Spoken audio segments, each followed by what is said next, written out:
तो जाने से पूर्व एक दान देकर जाओ। सब तुम्हें दानवीर कहते हैं।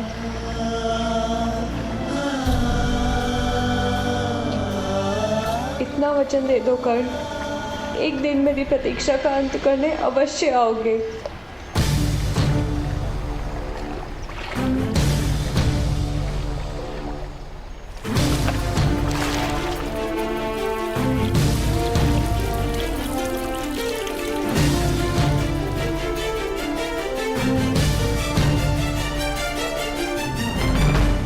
मैं वचन देता हूँ वृषाली, मृत्यु से पूर्व हम दोनों की प्रतीक्षा पूरी होगी। मैं अवश्य आऊंगा।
पश्यासि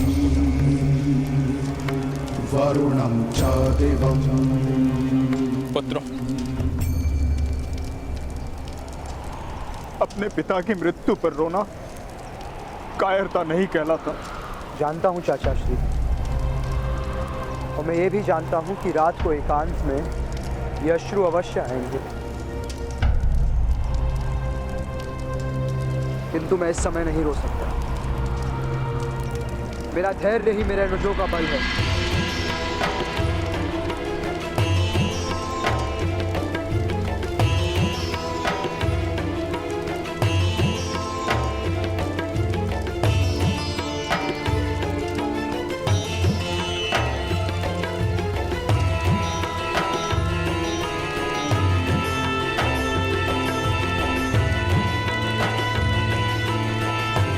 पुत्रों,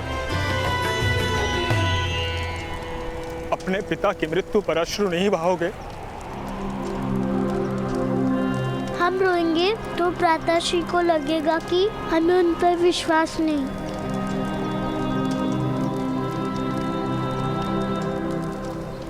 हमारा विश्वास ही उनका धैर्य है।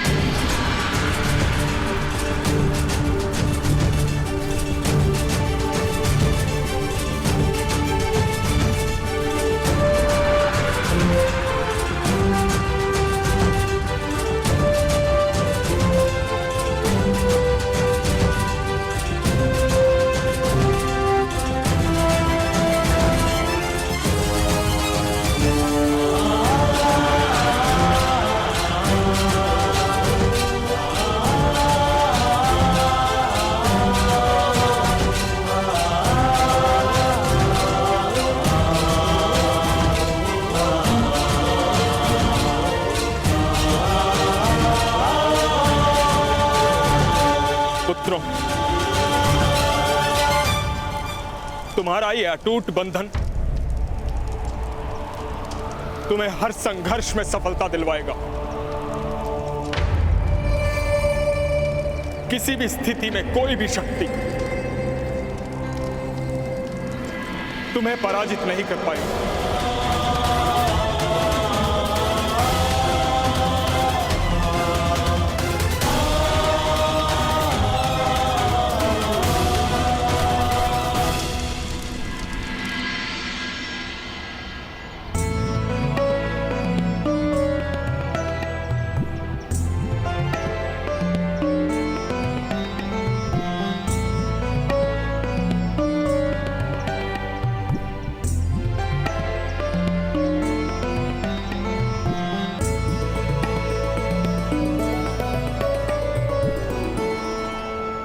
भ्राताश्री विदुर,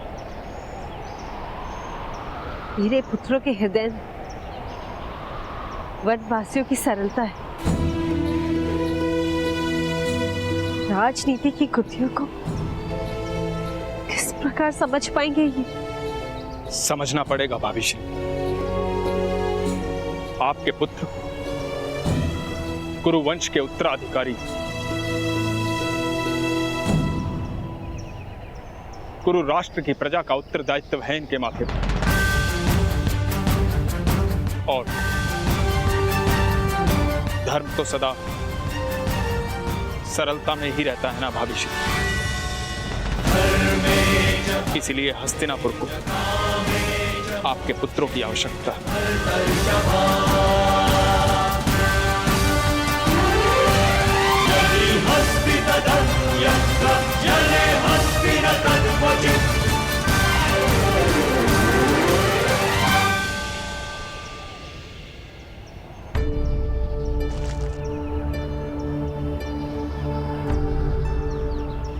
यदि ये बालक राजकुमारी की आंखों के सामने रहा तो शीघ्र ही वो लोकलाज की चिंता त्याग कर इसे अपना लेंगे और बहुत बड़ा अनर्थ हो जाएगा। इसी कारण मैं इसकी रक्षा का उत्तरदायित्व आपको सौंप रही हूँ।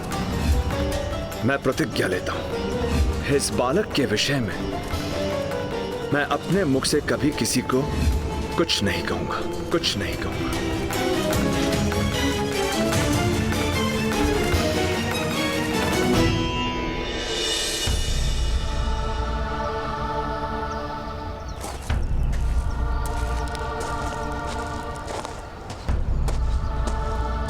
अभिरथ महोदय, आप तो अपने वचन का विस्मरण हो गए कि हस्तिनापुर के राज परिवार के सारथी बन गए। किस बात की लालसा थी आप? नियति नित्य होती है और योजनाएं प्रति क्षण टूट जाती है। देवी प्रियंवदा, कभी कल्पना नहीं की थी कि महाराज पांडु का देहांत हो जाएगा और महारानी कुंती हस्तिनापुर लौट कर आएगी। यदि ये कल्पना होती तो कभी हस्तिनापुर में आश्रय नहीं लेता। किंतु अब क्या होगा? वो बालक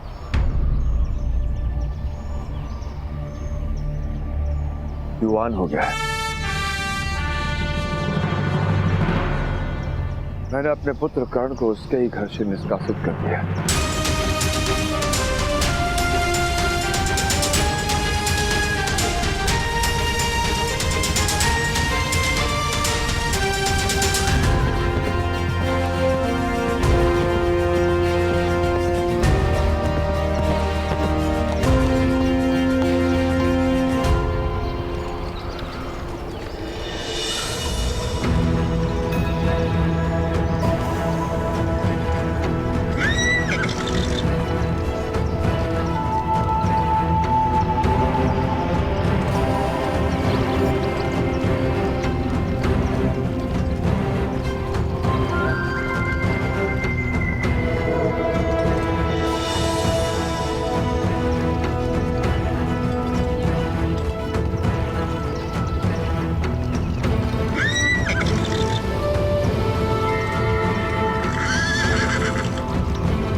पूर्व आभास है भ्राता भीम, जैसे कि कोई हमारी प्रतीक्षा कर रहा हो। अवश्य, हस्तिनापुर में हमारे भाई हमारी प्रतीक्षा कर रहे हैं।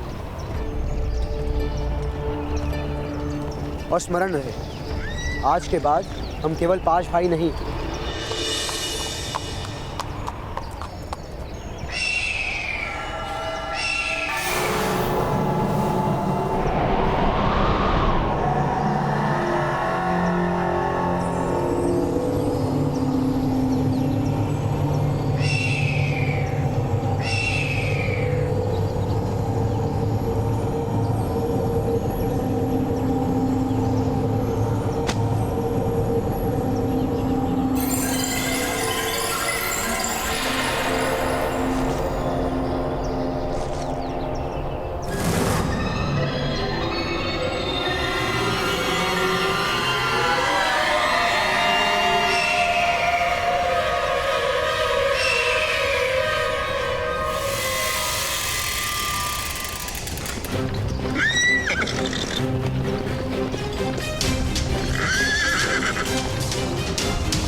दुर्गंध आ रही है।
क्या हो रहा है? कहीं वन में आग तो नहीं लग गई?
महारानी! महारानी कुंती! पुत्र!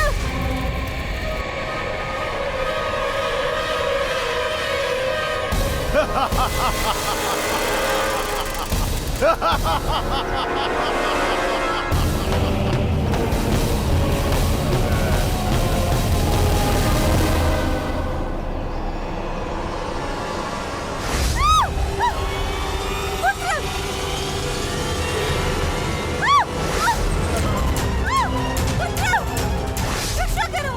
रक्षा करो!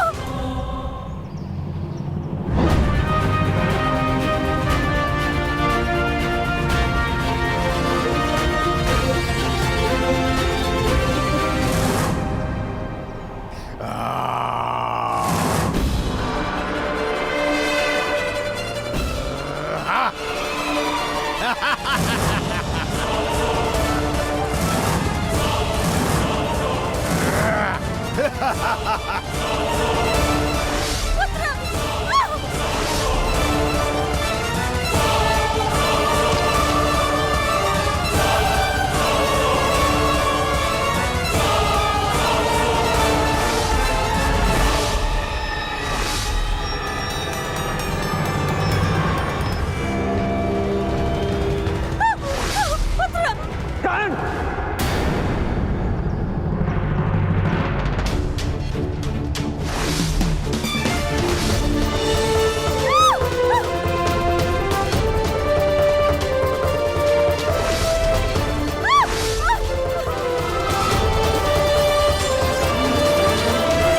रक्षा करो!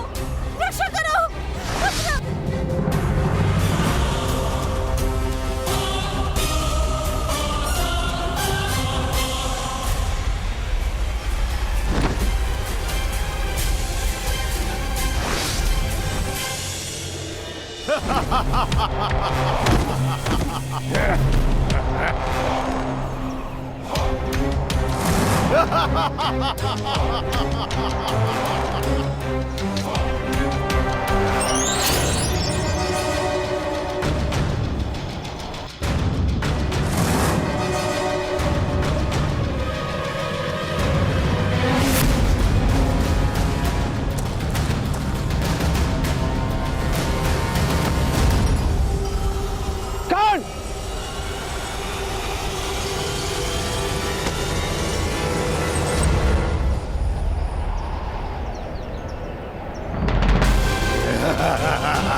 आभार पुत्र।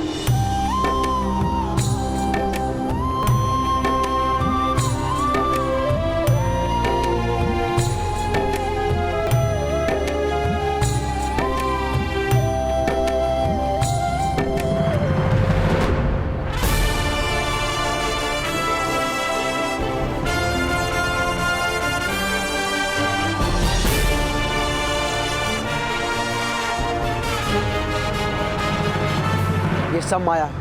अर्जुन, भीम, हमें मूल दैत्य को ढूंढना होगा। जब वो मरेगा ये सारी माया समाप्त हो जाएगी।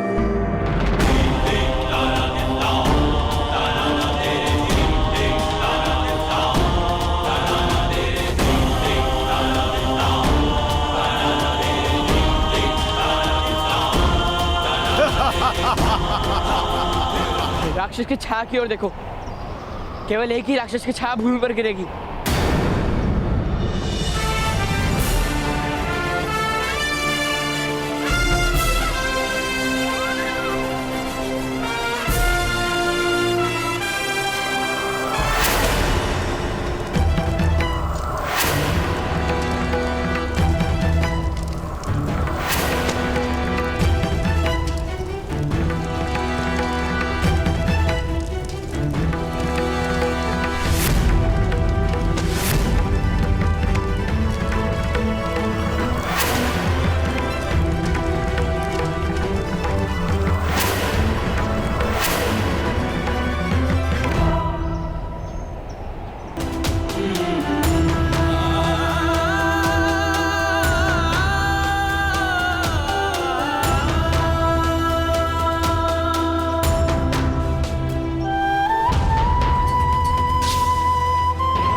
और अधिक बल की आवश्यकता है।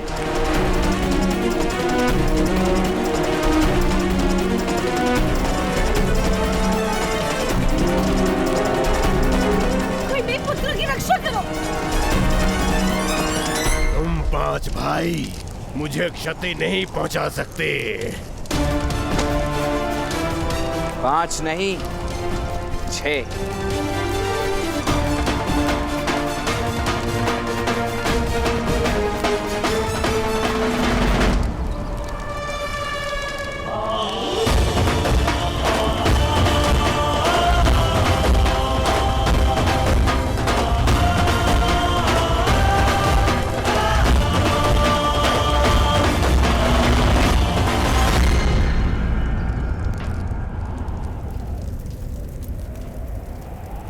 गुप्तचर ने कहा है कि उन्होंने मिलकर अग्नि पर्व का अंत कर दिया।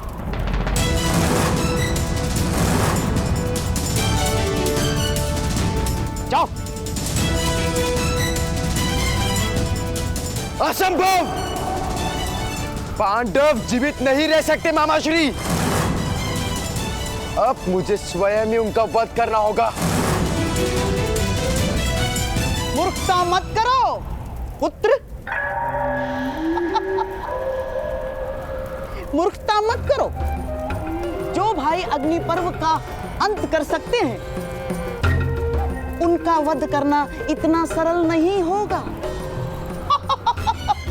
जब बल का प्रयोग काम ना आए तो छल का प्रयोग करना ही पड़ता है। अर्थात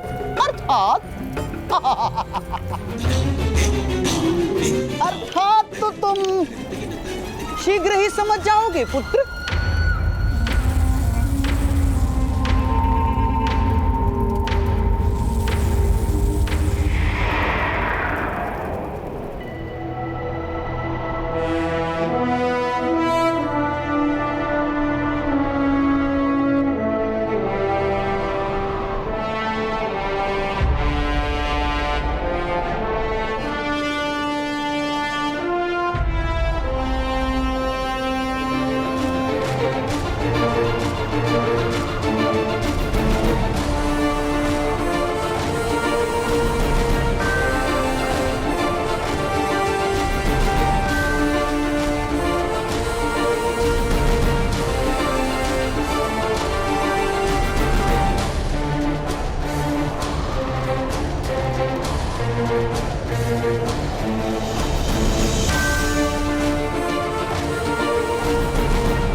पांडव जीवित नहीं रह सकते मामाश्री।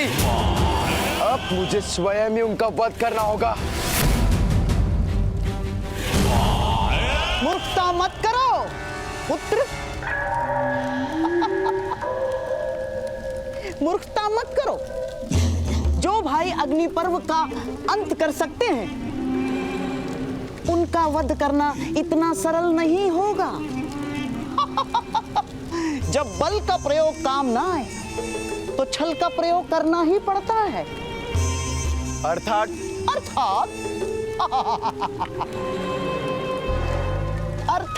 तो तुम शीघ्र ही समझ जाओगे पुत्र।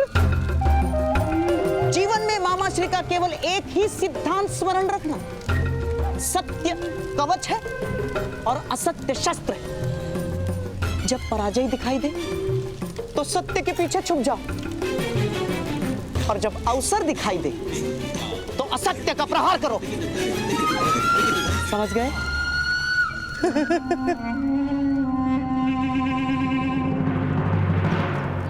आपका बहुत बहुत धन्यवाद सज्जन, किंतु आप हैं कौन?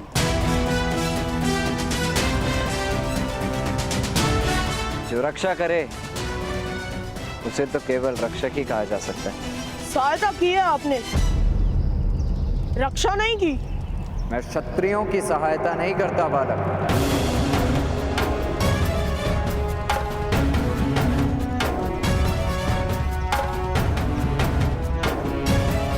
क्योंकि क्षत्रियों का स्वभाव होता है कि वे अपने सहायक को शीघ्र ही दास मान लेते हैं,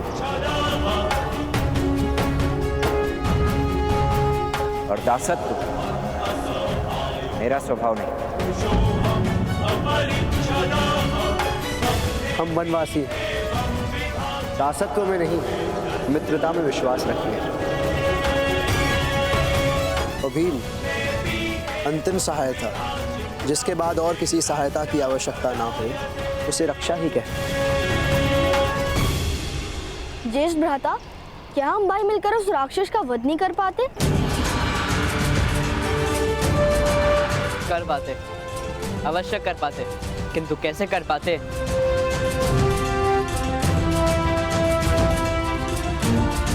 वह जानने का अवसर निकल गया।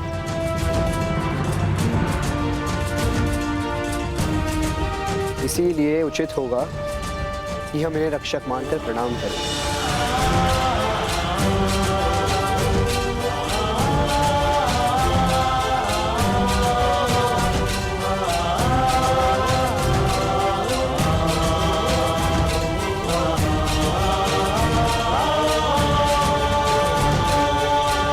या तो तुम बहुत अच्छे व्यक्ति हो या बहुत बड़े प्रपंची हो,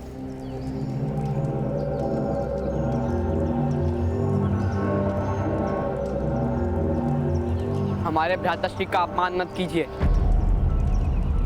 हम सहन नहीं कर सकते।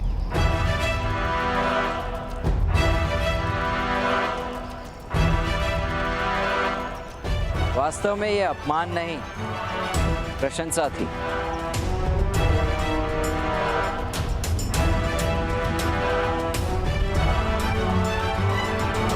यदि इससे मन ना भरा हो तो आपकी माता के साथ मेरे पिता इसी ओर आ रहे हैं।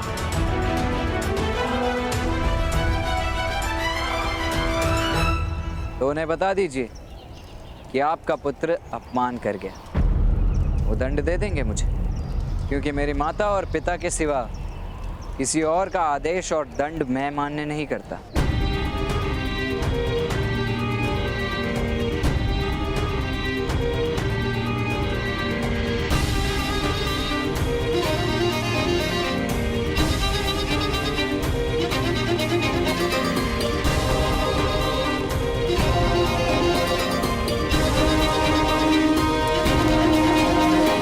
माता, आप स्वस्थ तो है ना?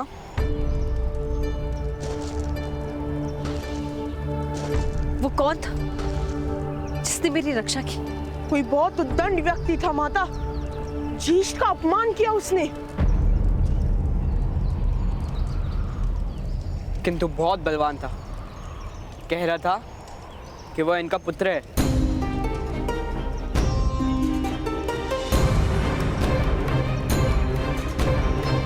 अधिरथ महोदय, वो कर्ण था?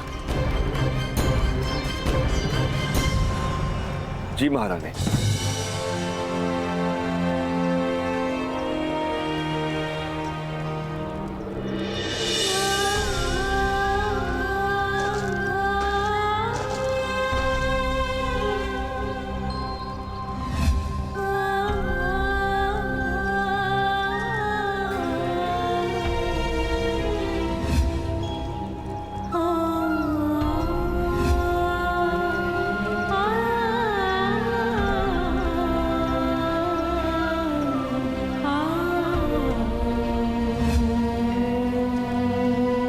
बिना मिले क्यों जा रहा है?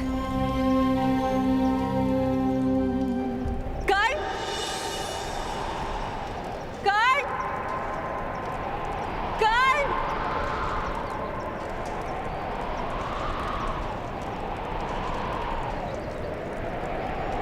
नहीं नहीं, मेरे पास विश्राम करने का समय नहीं। मुझे माता के लिए कस्तूरी मृग पकड़ने जाना है ना। क्या फिर से किसी कस्तूरी मृग को पकड़ने जा रहे हो?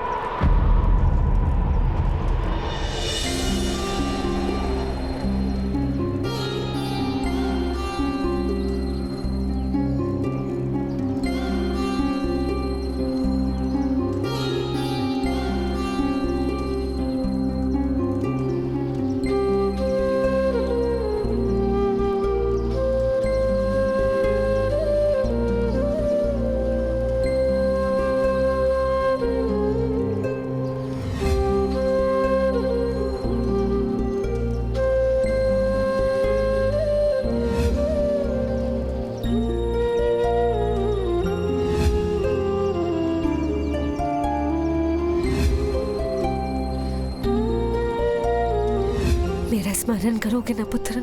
ये मेरे लिए गाई गई पहली लोरी थी देवी कुंती।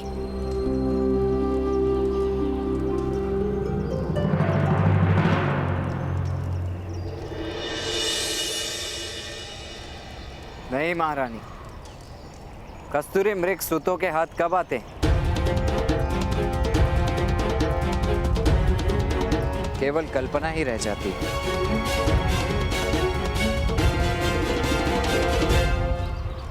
तो फिर लौटकर हमारे साथ हस्तिनापुर चलो।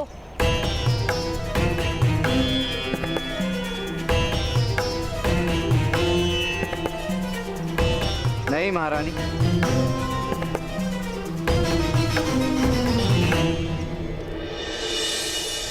हस्तिनापुर में बहुत कस्तूरी मृग हैं जो सूतों के हाथ नहीं आते। इसी कारण से तो हस्तिनापुर का त्याग करने का आदेश दिया है पिताश्री ने।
ऐसा मत करो दुर्योधन।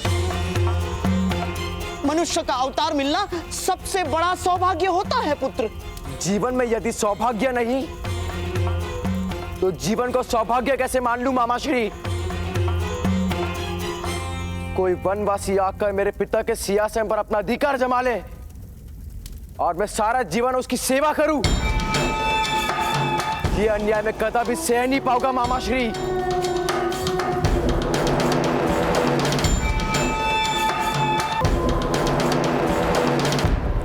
पुत्र दुर्योधन, ये क्या मूर्खता है? तुम चिता बनाकर उस पर बैठे हो और इस चिता में भस्म भी अवश्य हो जाऊंगा मैं पिताश्री। मामाश्री, अग्नि दीजिए मुझे।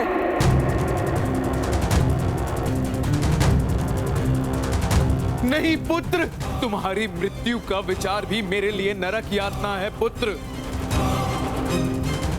मेरा आदेश है, तुम इसी समय चिता से नीचे उतरो। और क्या करूं मैं पिताश्री? सारा जीवन किसी की सेवा में बिताऊं, उन पांडवों की उंगली पर सारा जीवन नृत्य करूं, उनकी सेना में एक सामान्य सैनिक बनकर किसी युद्ध में मृत्यु प्राप्त कर लूं? क्या ये संपत्ति दे रहा मुझे अपने उत्तराधिकार में? नहीं पिताश्री, आप अपने पुत्र को ऐसा भयानक जीवन नहीं दे सकते।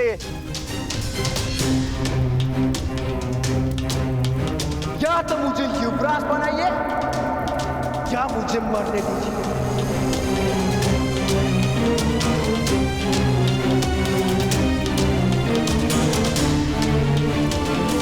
किंतु पुत्र, मैं विवश हूं। विवशता मानने की बात है महाराज, केवल मानने की बात। वास्तव में विवशता जैसा कुछ है ही नहीं। तुम गंगा पुत्र के क्रोध को नहीं जानते शकुनी। उनकी शक्ति से तुम्हारा परिचय नहीं हुआ है। उनके आदेश के बिना मैं दुर्योधन को युवराज नहीं घोषित कर सकता। आदेश राजा देता है महाराज, राजा। अन्य किसी को आदेश देने का अधिकार ही नहीं। किंतु मैं एक कार्यकारी राजा हूं शकुनी। अभिषेक नहीं हुआ है मेरा। सिंहासन रिक्त नहीं रहता महाराज, कदापि नहीं। जिस क्षण महाराज पांडु की मृत्यु हुई उसी क्षण आप राजा बन गए हैं महाराज। अब समय है, आपके पुत्र की रक्षा कीजिए महाराज। आज ही प्रातःकाल से पूर्व मेरे प्रिय भांजे दुर्योधन का युवराज पद पर अभिषेक कर दीजिए। फिर पांडव हस्तिनापुर आ भी जाए तो कोई हानि नहीं कर पाएंगे महाराज।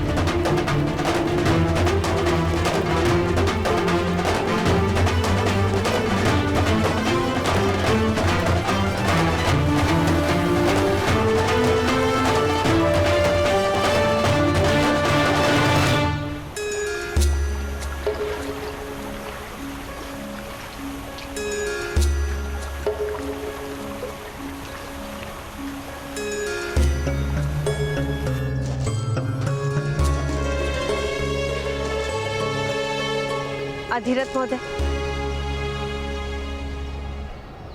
कर्ण को निष्कासित करने का क्या कारण था?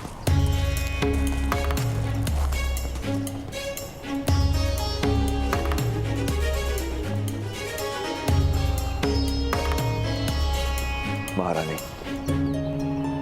उसका जन्म ही उसका अपराध है।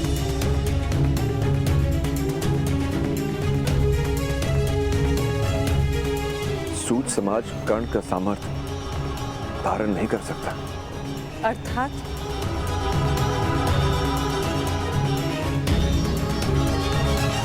कर्ण बहुत सामर्थ्य है और इसी कारण प्रतिदिन समाज के साथ उसका संघर्ष हो रहा था।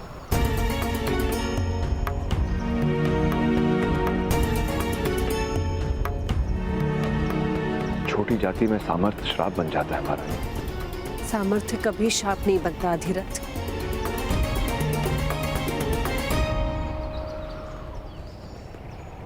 महारानी, सामर्थ्य सपनों को जन्मता है और सूतों को स्वप्न देखने का अधिकार नहीं।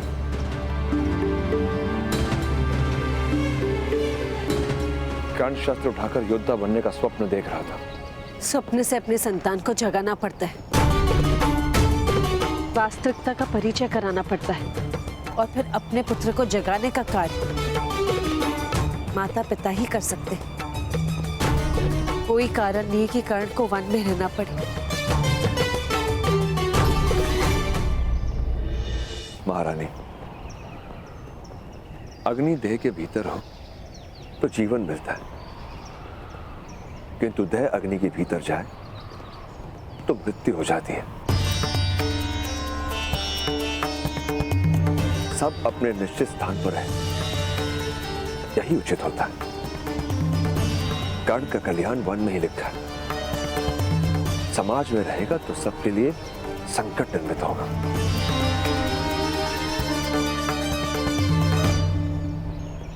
महामंत्री भी जानते हैं महारानी। आश्चर्य है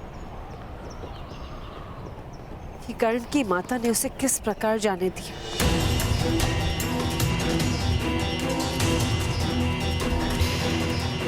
माता के हृदय को समझाना कठिन था, किंतु उसकी माता के लिए भी यही उचित था।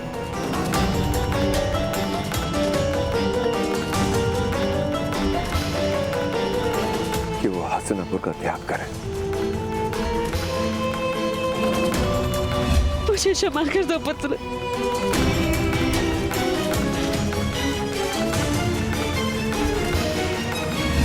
किसी भी माता का अपनी संतान से दूर रहना उचित नहीं होता धीरज।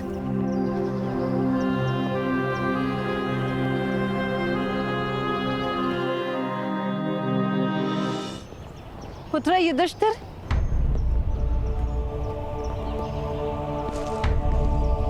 ज्येष्ठ को क्या दे रही हो माता?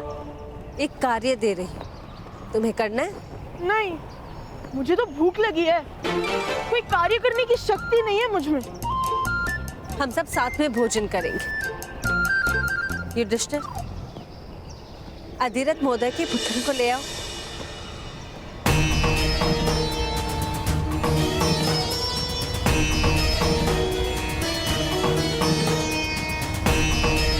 अधिक दूर नहीं गया होगा। मैं जाता हूँ माता, मैं उनके चरण चिन्ह सरलता से देख पाऊंगा। कर्ण बड़ा हो गया है, उसे जाने देना ही उचित होगा। नहीं अधिरथ, कोई भी इतना बड़ा नहीं होता कि अपनी माता की गोद में समा न सके। कर्ण को आप उसकी माता से दूर नहीं कर सकते।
कर्ण महोदय, ठहरिए। कर्ण महोदय, कर्ण महोदय, ठहरिए। कर्ण महोदय, रुकिए।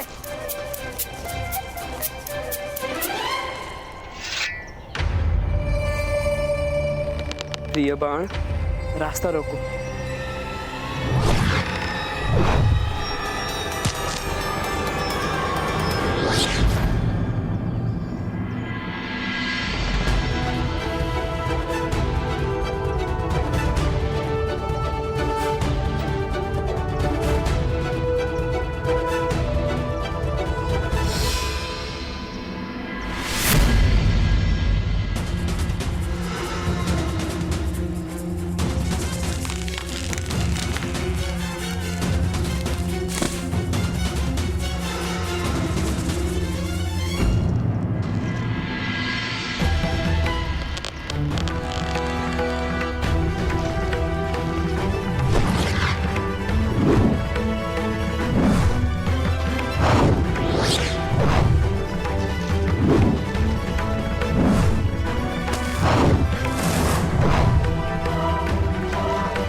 आपने ये तीर पकड़ कैसे लिया? तीर की गति से वायु में कंपन होता है, वो सुन लिया मैंने। आश्चर्य है, मेरे शब्द तो आप सुन नहीं पाए। सुने थे मैंने, किंतु ठहरने का समय नहीं। समय नहीं या फिर इच्छा नहीं? आदेश नहीं मानता था। और विनती? राजकुमार, विनती करना तो सीखते नहीं। विनती करना आपने सीखा है?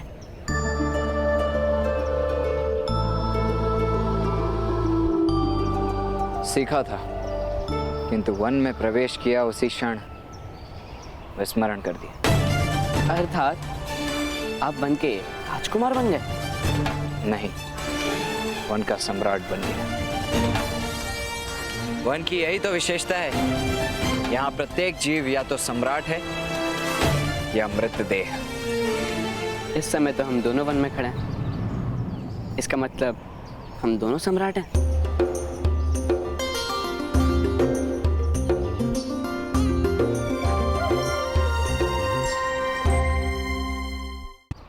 वन की यही तो विशेषता है, यहाँ प्रत्येक जीव या तो सम्राट है या मृतदेह।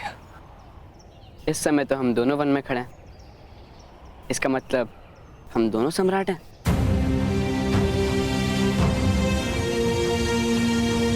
या दोनों मृतदेह। अधिक बोलते हो।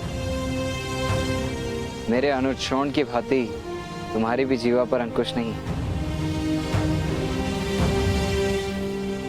तो मुझे भी अपना अनुज जी जानकर मेरी विनती स्वीकार कर लीजिए, वन के सम्राट।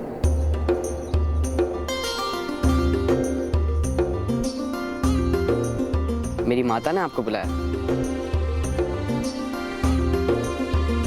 माता और पिता तो वन में भी आदेश दे सकते हैं। चलो। केवल बातें ही करते हो या कोई परिचय भी है? अभी विश्व के सर्वश्रेष्ठ धनुर्धारी ये परिचय दे नहीं सकता, इसलिए इस समय मेरा परिचय केवल अर्जुन ही है। तुम्हारे धनुष के ऊपर का भाग अधिक भारी है, इसीलिए तुम्हारे तीर दाहिनी दिशा में मुड़ जाते हैं। सर्वश्रेष्ठ धनुर्धारी बनना है तो प्रथम अपने धनुष से परिचय दो।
महाराज, आप दुर्योधन का युवराजाभिषेक किस प्रकार कर सकते हैं? भ्राता पांडु के निधन के बाद उत्सव का अवसर किस प्रकार हो सकता है? यदि आज का अवसर चला गया तो उत्सव का समय कभी नहीं आएगा जीवन में। किंतु इस समय भ्राताश्री विदुर भी नगर में नहीं है। तातश्री भी रथ लेकर कहीं प्रवास पर निकले हैं। अघोर साधना तो अमावस्या की रात्र को ही की जाती है, जब सूर्य और चंद्र दोनों लुप्त हों। किंतु अघोर साधना तो पाप है ना भ्राताश्री? अवश्य पाप नहीं।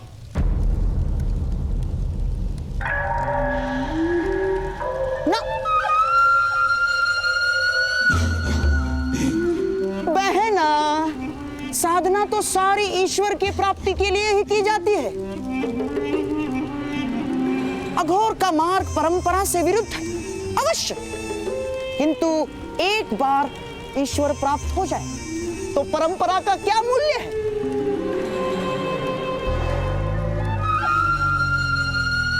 राजकुमार को अभिषेक हेतु आसन पर बिठाइए।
ये लीजिए माता, वन के सम्राट पधारे हैं।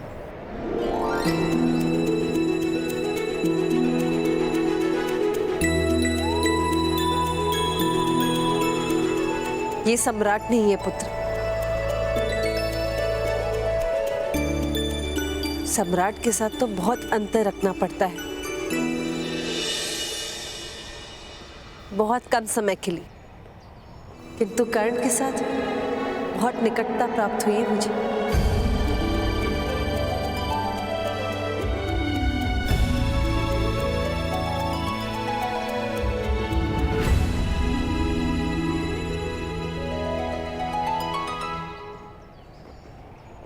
घर त्याग के जाने का स्वभाव आज भी है कर्ण? वो स्वभाव नहीं राजमाता, अनिवार्यता है। माता पिता त्याग कर दें, ऐसा मेरे भाग्य में लिखा है।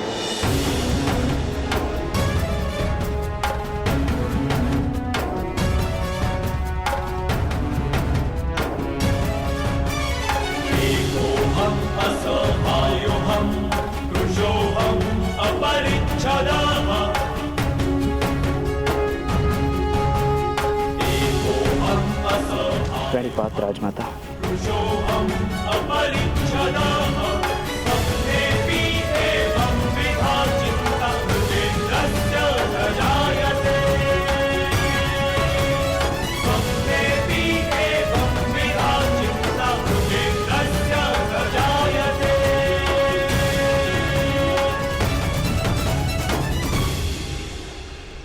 क्या अपरिचितों को भोजन करवाने का स्वभाव आज भी है आपका?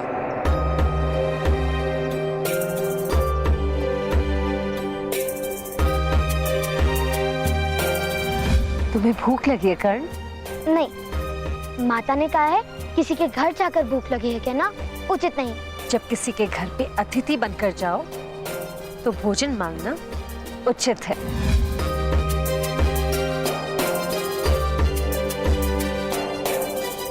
अपरिचित नहीं, अतिथि। आओ हमारे साथ भोजन करो।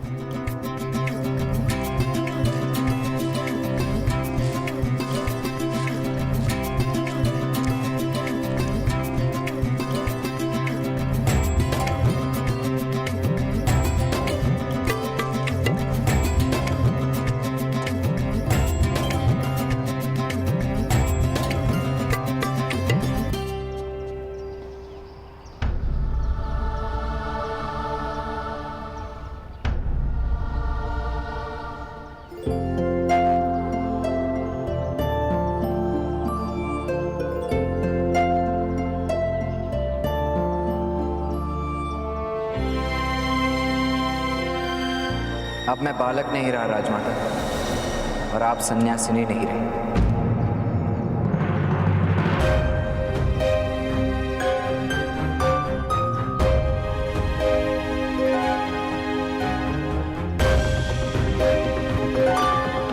बालकों और सन्यासियों की कोई जात नहीं होती माद्री।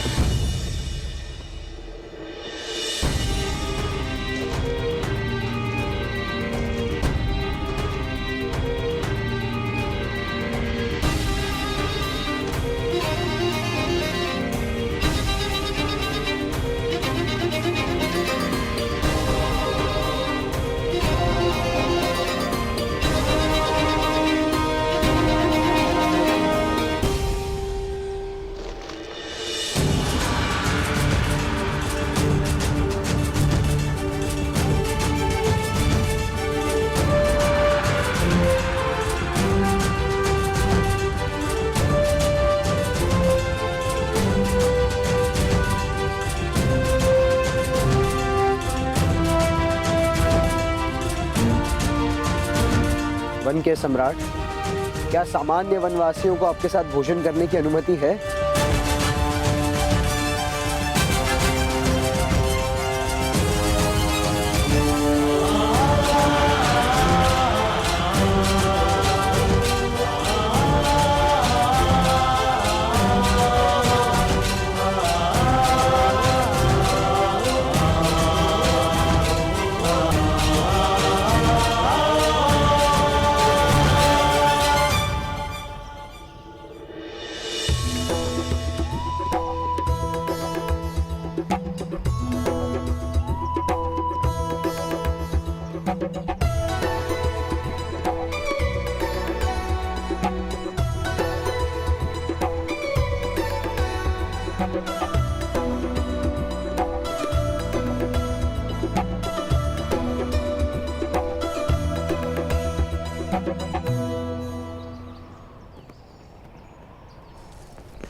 आज्ञा दीजिए महारानी कुंती।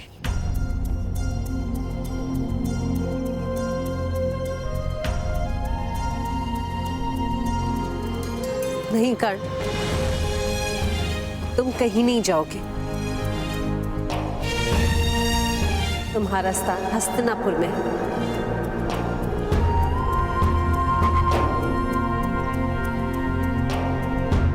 मैंने तो वन में वास करने का निर्णय किया है। अब मैं हस्तिनापुर में प्रवेश नहीं कर सकता।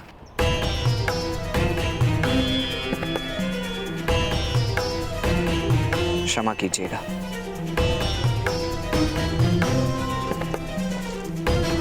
तुमने हस्तिनापुर का त्याग किया कर्ण।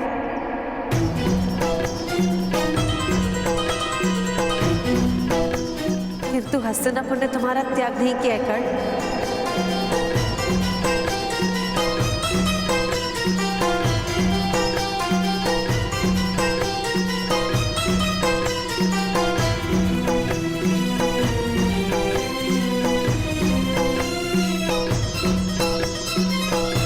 संबंध दो पक्षों से बनता है, एक ही पक्ष से टूट सकता है। और मैंने हस्तिनापुर से संबंध अपनी ओर से तोड़ दिया है।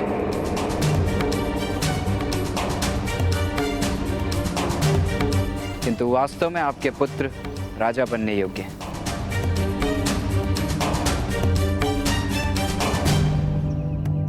जिस दिन उनका शासन होगा, मैं अवश्य अपने पिता से अनुमति लेकर लौट आऊंगा। युधिष्ठिर हस्तिनापुर का युवराज बनने ही जा रहा है।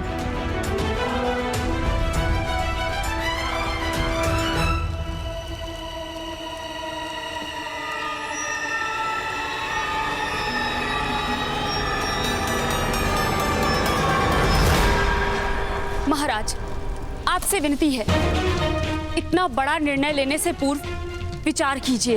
विचार किया था मैंने गांधारी, निर्णय लेने से पूर्व विचार किया था मैंने। दुर्योधन के जन्म से लेकर आज तक सिर्फ एक ही विचार किया है मैंने, किंतु अब अब कार्य का समय है।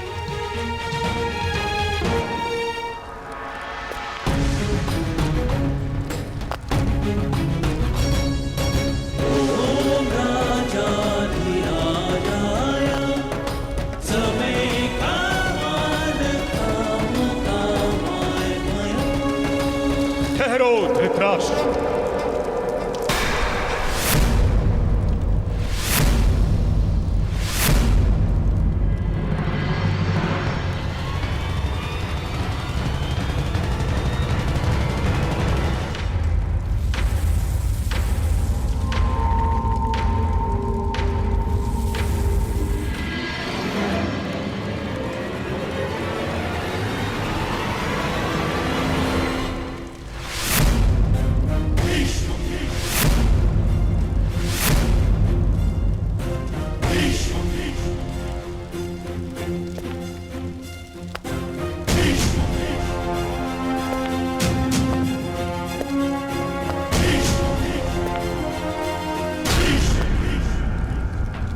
दुर्योधन का युवराज अभिषेक नहीं हो सकता।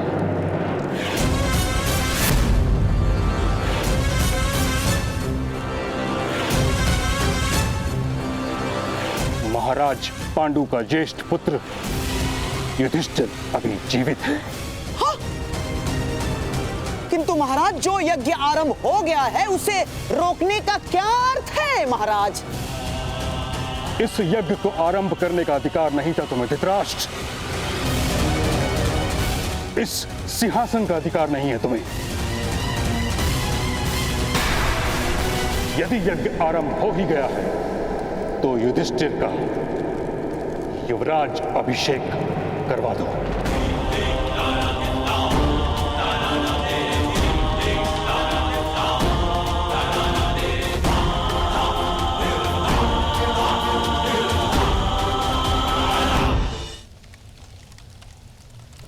किंतु महाराज, आपके अनुज की मृत्यु के पश्चात आप ही तो कुरुवंश के सम्राट हैं महाराज। प्राण प्रतिष्ठा के बिना तो मंदिर की मूर्ति भी भगवान का रूप नहीं लेती धृतराष्ट्र। बिना राज्य अभिषेक के तुम किस प्रकार राजा बन गए? पिताश्री, विचार नहीं, अभिषेक कीजिए मेरा। धृतराष्ट्र, ऐसा अनाचार करोगे तो मुझे बल का प्रयोग करना होगा।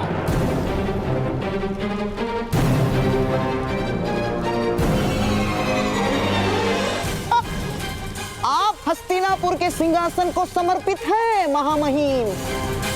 आप सिंहासन के विरुद्ध बल प्रयोग करेंगे? गंधार राज, मैं भगवान परशुराम का शिष्य हूं। शांतनु और गंगा का पुत्र, मेरे सामर्थ्य को आवाहन मत दो। मैंने कुरुवंश की रक्षा करने का प्रण भी लिया है। मैं अन्याय नहीं होने दूंगा।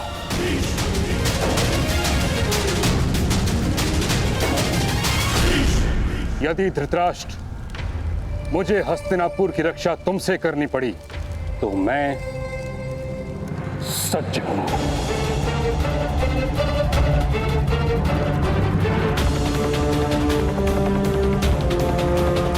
निर्णय लो धृतराष्ट्र।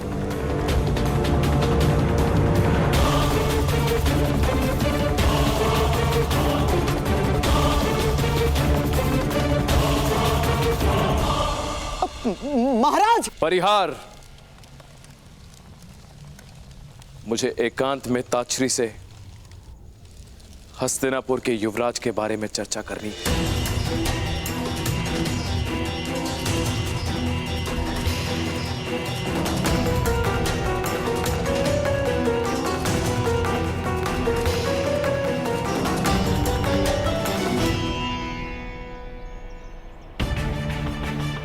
कर्ण,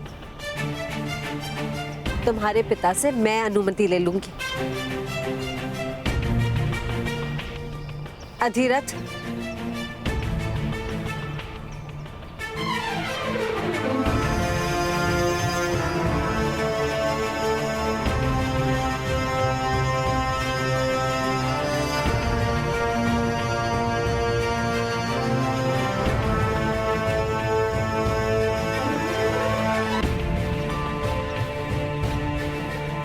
ये हमारा आदेश है कि आप अपने पुत्र को हमारे साथ हस्तिनापुर लौटने की अनुमति दे दीजिए।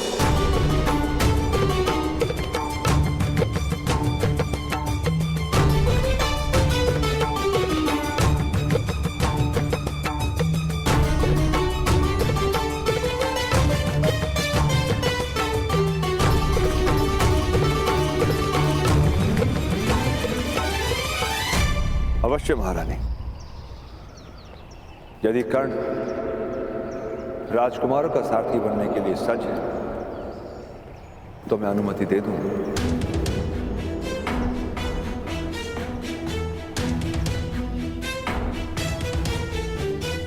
मेरे रथ में बैठे राजकुमार बार बार रथ से गिर जाते हैं पिताश्री, आपने देखा है।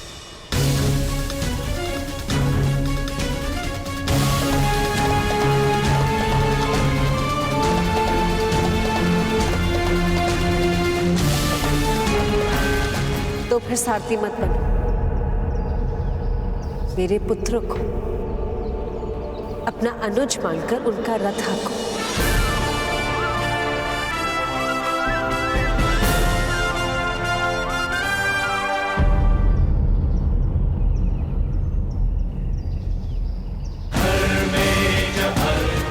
मुझे विश्वास है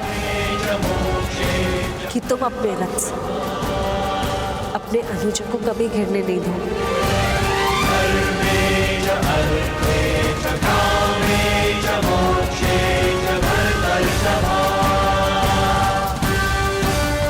वसंत उत्सव के दिन मैं तुम्हारे रथ में प्रवास करूंगा और स्वयं तुम्हारी परीक्षा लूंगा। अवश्य वसंत पंचमी के दिन होने वाली परीक्षा मेरे और महामहिम के भाग्य में लिखी है और उस हेतु हस्तिनापुर लौटना अनिवार्य है।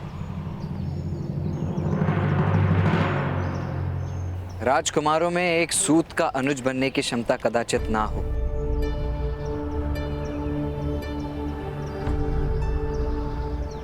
किंतु यदि मित्र बनने की क्षमता होगी तो अवश्य नहीं गिरेंगे माता।